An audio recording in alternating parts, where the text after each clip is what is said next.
The Lord be with you. A reading from the Holy Gospel according to Matthew.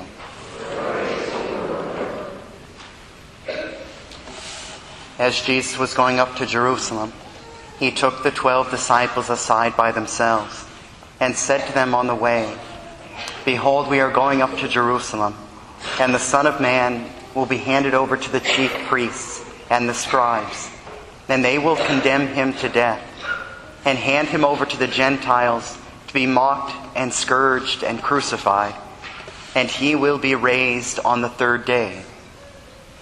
Then the mother of the sons of Zebedee approached Jesus with her sons and did him homage, wishing to ask him for something. He said to her, "What do you wish?" She answered him, "Command that these 2 sons of mine sit, one at your right and the other at your left, in your kingdom." Jesus said in reply, "You do not know what you are asking. Can you drink the chalice that I am going to drink?" They said to him in reply, "We can." He replied, "My chalice you will indeed drink, but to sit at my right and at my left, that is not mine to give, but is for those for whom it has been prepared by my Father."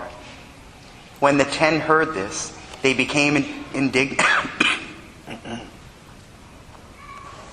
When the 10 heard this, they became indignant at the 2 brothers. But Jesus summoned them and said, "You know that the rulers of the Gentiles lord it over them, and the great ones make their authority over them felt. But it shall not be so among you. Rather, whoever wishes to be great among you shall be your servant.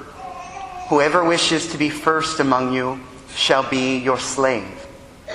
Just so the Son of Man did not come to be served, but to serve, and to give his life as a ransom for many."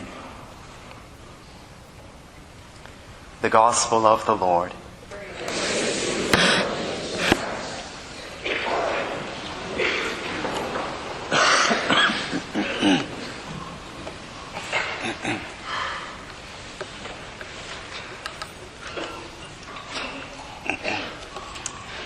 Students, a number of years ago, my younger sister Katie, when she was right around 20 years old, she went to live with the Missionaries of Charity, Mother Teresa's sisters, in the country of Armenia. So all the way, halfway across the world.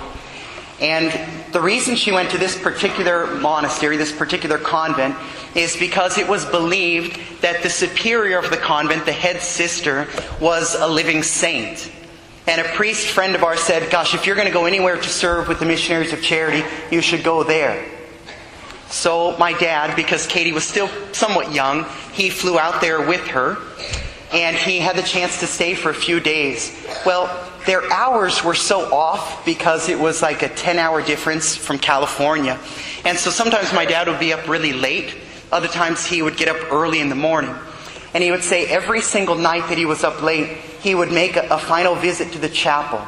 And everyone had already gone to bed, and he would go into the chapel for just a minute, and every single night he would find the superior of the convent kneeling there in prayer. You're saying, "Gosh, they have an early schedule. They get up every day at 4 a.m. How could she stay up late praying?" Well, one morning my dad was up super early at like 3 a.m. And he just can't sleep, and so he thinks, "Well, gosh, I might as well go spend my time doing something. I'll go visit our Lord." And as he's leaving his room, he's walking by, and there's a little entryway to the chapel where the sisters keep their shoes. And as he's walking into the entryway, there he finds the superior of the house. And she has the sisters' shoes, the other sisters in the convent, in her hands, and a little, what looked like a toothbrush, and she's scrubbing her sisters' shoes, cleaning off the dirtiest thing that they wear. And my dad said he had the sense that she probably did acts of charity like that all the time, being the servant to her sisters. Like Mother Teresa. Mother Teresa is so famous. You think people were requesting her to talk all over the world. Mother Teresa, come visit us. So she had very little time. She could have said in her convent, like, "Oh, sister, I don't have time to mop the floor. You do that petty job. I don't have time to clean the toilets. Somebody else." whenever there were chores to be done, she would choose the lowest of all of them, even though she was the head of her order. In imitation of our Lord Jesus Christ. I have a good priest friend of mine who, in his diocese, whenever there's a job that no other priest wants to do, like let's say there's a remote parish that's poor, that's struggling, and all the priests are like, Bishop, I don't want to go there. The bishop will call this priest because he knows that he will do anything even if no other priest wants to do it. Sometimes there are these tasks that other priests are like, man, I wouldn't touch that with a 10-foot pole. Are you kidding me? So the bishop calls this priest, Father, can I ask you to do this for me?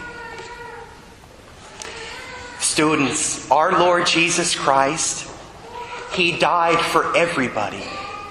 So you can think of the worst sinner that you know, the most pathetic person, the lowest of the low, and you could look at that person and say, Jesus gave His life for that man. Jesus died so that that woman could go to heaven. And what our Lord is saying, if I gave my life for them, I want you to do the same. Is there anybody who you are unwilling to serve? But you know what, I want to close with this. Sometimes it's easy to see a homeless person and say, you know what, gosh, I'm going to go give that person $5. I'm going to go talk to that man or that woman for a few minutes. It would be a very nice gesture. But it's really, really hard to go into our classrooms and say, I'm going to be the lowest person. I'm going to be the servant of all my classmates. Even of the ones who don't always treat me nice. Even though I'm the most popular kid in the class, I'm going to be willing to do anything for any of my classmates. And I want to say something even harder sometimes. I'm going to be the servant of my brothers and sisters at home. Even though my older brother, he annoys me really bad and he picks on me. Even though my younger siblings, I could tell them what to do. I'm going to be the servant of them. Or of my parents. Or of my spouse. Let us ask our Lord for the grace today that we would be willing to be great by being the least of all.